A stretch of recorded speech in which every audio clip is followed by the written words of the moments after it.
What's up guys, Kelso here. In today's video, we're going to be on the Beta 450 and also giving you 5 things you need to know on how to make a setup in MX bikes. And right now, first things first, rule number 1, or first thing you need to really know is ride the bike stock and see how it feels under you. See where you think the bike lacks and see where you think the bike doesn't lack. And then also on determining. Now, a lot of people are going to be like, well, I don't know what I'm even looking for to see what the bike is lacking. Well, right off the bat, I can see how jumpy and suspend, like not being able to turn the bike as well, and also through the whoops, it's a little bouncy. It's almost like I want to drive forward, but it's bouncing me up. So with that being said, ride the bike stock, see where you can vision yourself getting better speed and or making this bike work, and that's where you want to change. So right off the bat, we want to make sure all of our bikes work through the whoops, right? You can get around a whole track anywhere you want as long as you have the technique and know the rhythm. You can hit a triple in, you can hit a quad in if you really know how to set doubles, right? Everybody can do that. The biggest thing where everybody struggles at is hitting whoops. So if you can set your bike up to hit the whoops, you can set your bike up to run anywhere else, but it has to come down to whoops. Now, disclaimer, I am not a mechanic IRL. I don't know what everything does in this game. I just know for most things that I do work for me and works for my setups and everything that I have been given out. So I hope that every setup I have given out has helped you out a lot. And be sure to hit that like button, subscribe button if you made it this far and this has been helpful. But that's the biggest thing right now, is we just want to be able to make this bike get through the whoops better than what that is. But let's take a look to rule number 2. And rule number 2, or the second thing you need to know, is your tire selection. This is personal preference, but this is what I have literally found out in my own way of what makes these bikes tick. Now, this is a 450, not a 250. And you guys are like, man, you do not ride 450s at all. Don't worry, I do ride them. I know how to. Just most of my community is literally 250, so why would I ever go over here? But let's drop the fuel. No matter what, you don't want to be running 7 liters, so drop it to like 4.2. That's like an ideal spot for a good happy medium of gas in the tank. This is personal preference depending on what your skill level is.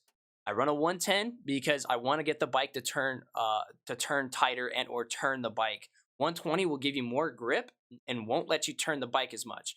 110 will give you less grip and let you turn the bike, but it's all about throttle control at this point. So go with a 120 if you don't have good throttle control, especially being on a 450. You should have at least somewhat good throttle control. But with that being said, also, this is my favorite thing to run in the back tire is a 10.9. I don't know what it is. It literally just works. It literally just works for me. So that's rule number 2. Number 3, F suspension, F drivetrain. You want to go to your geometry next. Now, we already know that we don't want our mapping to be white standard. We want it to be blue race. The reason why we want it to be blue race, well, let's talk about it.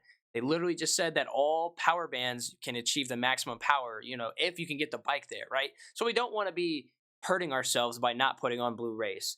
Biggest thing next after this, don't tell me why I know this, or don't ask me what this does. It just does it. You always want to turn your rod length to the highest. I don't know what it does, but man, does it just make your setup work. Turn your rod length all the way to the highest.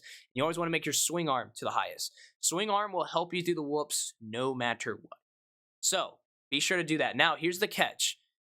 If you want the bike to turn tighter, you obviously turn your fork height up, right? The higher your fork height, the tighter the bike will turn. The catch is we want the bike to be able to run through the whoops. And I already know that if I turn my fork height anywhere near that 8, I am probably going to get pretty bad physics. So we have to come with a happy medium to understand we can either leave this stock and be okay with where the fork height is and go with that turning, or turn it down one and be okay to give us more drive to the whoops. And as we've seen how bouncy the suspension is, we want to be able to drive through these whoops. We don't want to have any mistakes. Now, fork offset, you can do this however you like. I personally preference, I either go up 2 or down 2. So I'm going to go up to 21. So kind of a given here, swing arm, rod length, and fork offset. You can always play with fork offset. This actually will help you. I always go up 2, and if it starts to mess me up a little bit more through the whoops, I go up again, right? I try to go 3, and then if it works, boom. If it doesn't, then I start going downwards. Usually up 2 will help, if not 3, if not 4 if you need to, but play with that. These are a given. Now let's go to drivetrain. Biggest thing is this is personal preference depending on how you like to ride your bikes. I like riding my bike to where I can have my gearing all the way up to 5th gear when I need to.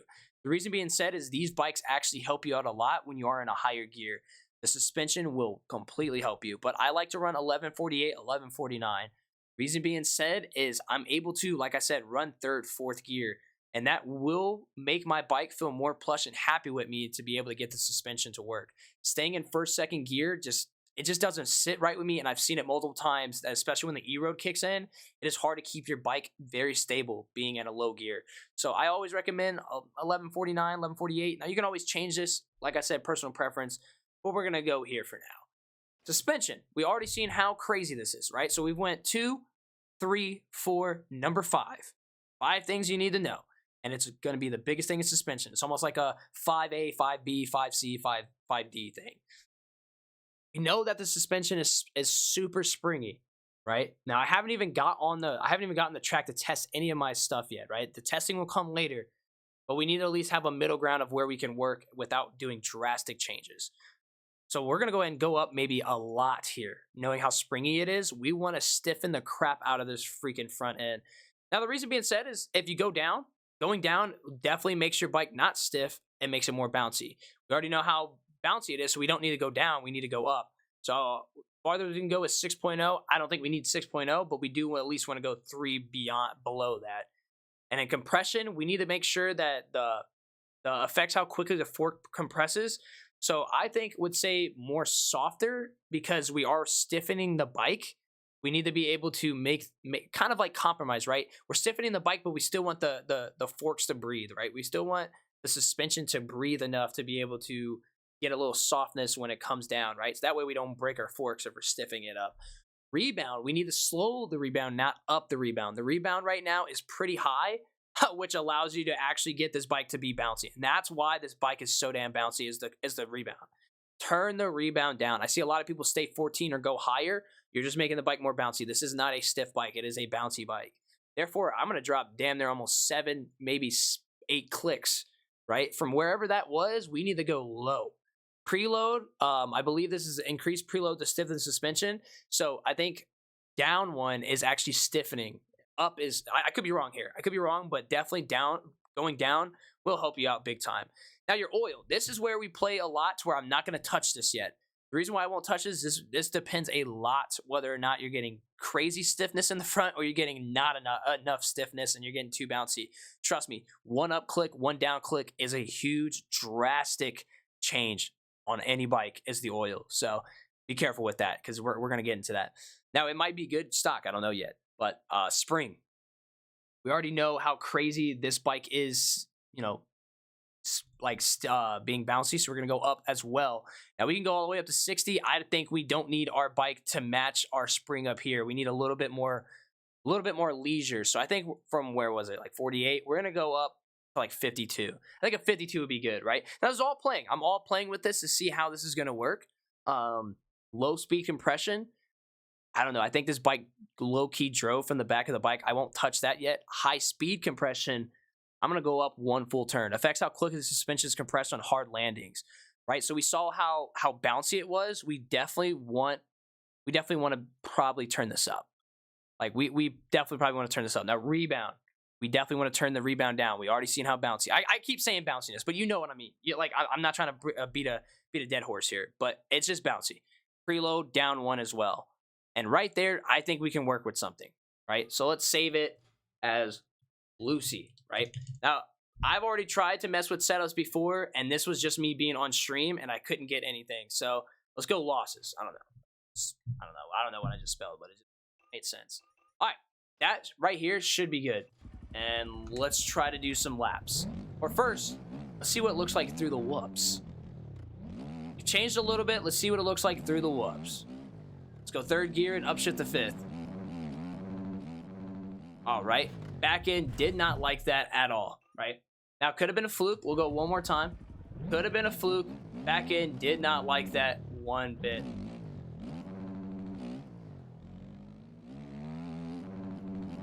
Here we go. So it might have been going in the 4th gear or the way I upshifted, but that felt better. And that's why we do one more take on it. Now let's see what it feels like going through the rest of the track. A little bit of OJ there. Biggest thing now is I would love to run a qualifying lap for you guys to see this bike actually work. So I hope you guys didn't copy that setup or anything yet because it is subject to change. So subject to change. Right now, I still feel a little sluggish with 1149. So the coolest thing now is that you can change your gears to the inside of it, and hopefully that works. So we might be able to have to switch something, but bike is still moving forward, which is the biggest thing. Nice. Being able to get this bike to move up and over.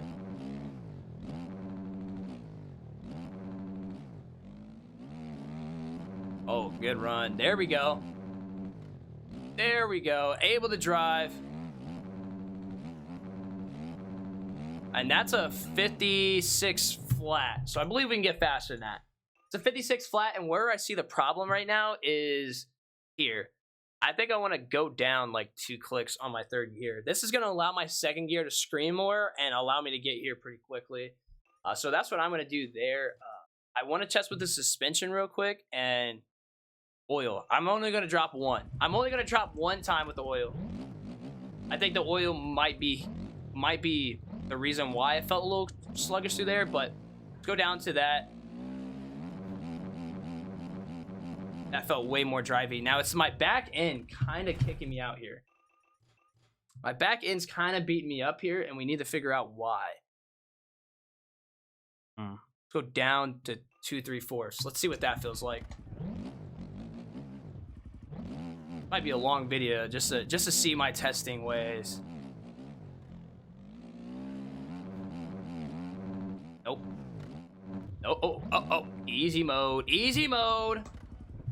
That's not it. So I don't think that was a problem because that made it worse. Maybe 3 1/4.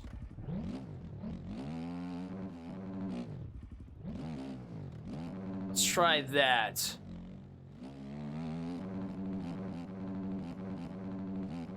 Literally sat down throughout that whole thing. See, that's the biggest thing is if you can get your bike to run through the whoops, everywhere else will be okay. It's just literally technique at that point. Right? Because if you case something, you're casing. Doesn't matter. Doesn't matter how you look at it.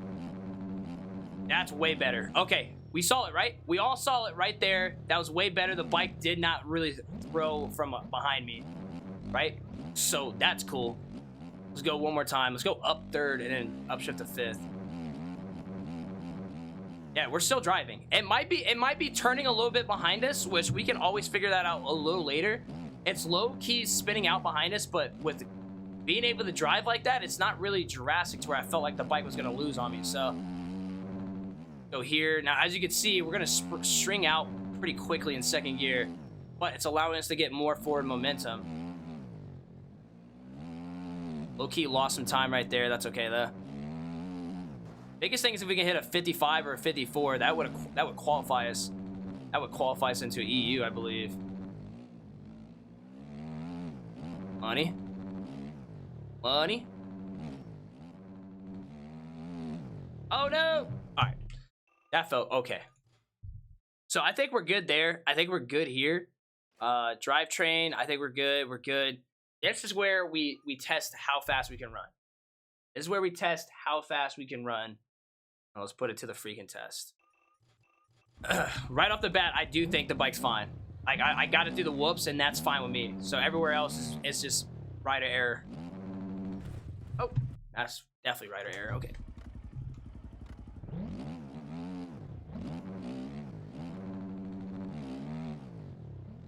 Nice, easy money.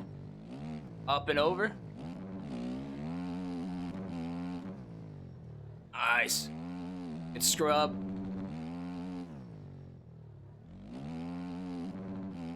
Hopefully you guys are not flaming me, but literally this is how I test. Like, this literally is raw footage of me testing this bike, like, completely. So this is like what you guys wanted, things to know and how to do it, and I'm literally making it happen on the fly. Now we're sliding out in the back. That's all throttle control. I will get this. I will get this freaking lap.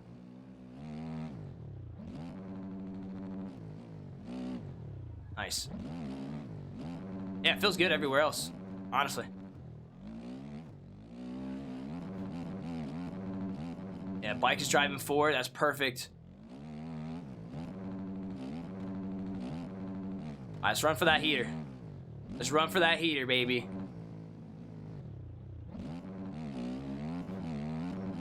So much power, dude, in this bike. Holy smokes. Let's go here. Cut down. Nice. Get a good angle here. blow of a scrub. Absolutely. Bike feels good though. Like, there's so much power, and that's the cool thing about it is I can literally push this bike. Like, I really don't think there's more that I need to do with the suspension and all that stuff.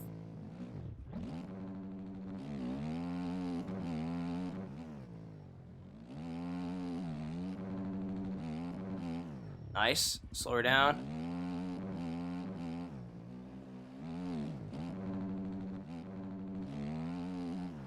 Perfect.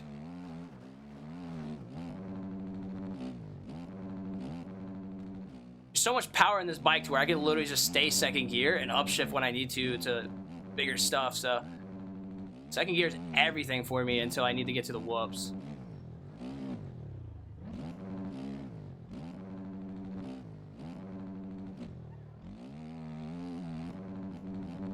That's a good run, dude.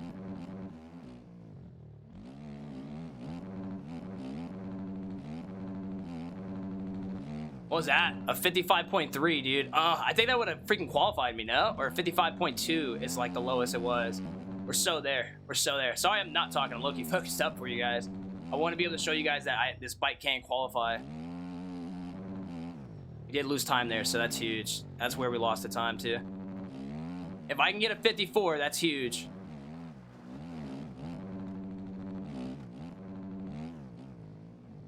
Alright, we'll reset one more time. What's our ideal right now? 54.6 is our ideal. Right there automatically shows that if I actually run my laps, I can literally qualify with this bike. That right there proves it. I think the lowest person to cut off was a 55.2 for EU. So I think I have this bike already set to be able to run a fat lap.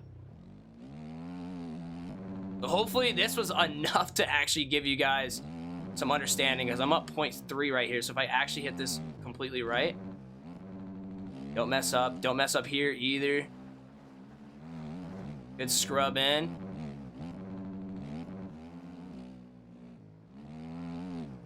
Good triple. Scrub.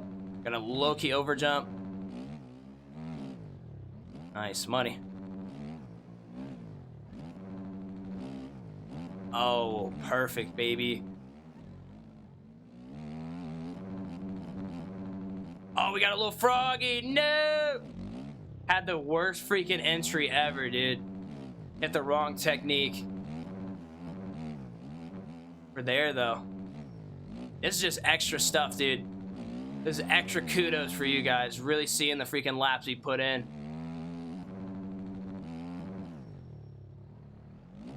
I want it, because now I'm hungry for it. I'm hungry for it for you guys to actually hit a 54, dude. If I can get a 54, we're chilling.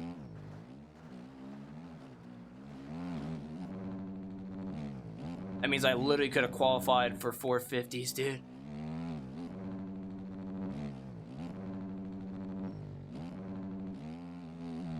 Alright, up and over, nice and low. Up and over. Is that too far? No, not at all.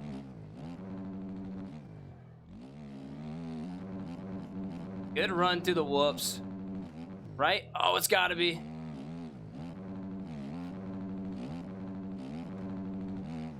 $55.1, that would qualify me. That would have qualified me barely, though. But 54.5, I have to be honest, there's not more I can show you without making this bike be able to qualify for pro. So, does it have its flaws? Sure, absolutely. What every bike does. Can you make it run? Absolutely. I just showed you can. So, this bike, this track, this definitely went a little bit longer than needed to, but here is the setup. Hopefully it works for you guys. Yeah, I don't know. Hopefully this gave you some type of clarity and gave you understanding of how to set your bike up at least, or how to make your bike. Okay, as soon as I turn the camera off, if you guys look in the top left, I just ran it. Okay, I ran at 54.8. All right, I kid you not, as soon as I turned the camera off, I ran the 54. I ran at 54.7. So you guys can see right there. All right, I literally, as soon as I turned the camera on, I actually stopped yapping. Dude, we hit it. So that's so wild. Anyways, we would have qualified completely. So thank you guys. My bad. All right, bye. Thank you guys for watching. It's your boy Kelso, and I'll catch you guys on the next one. Peace.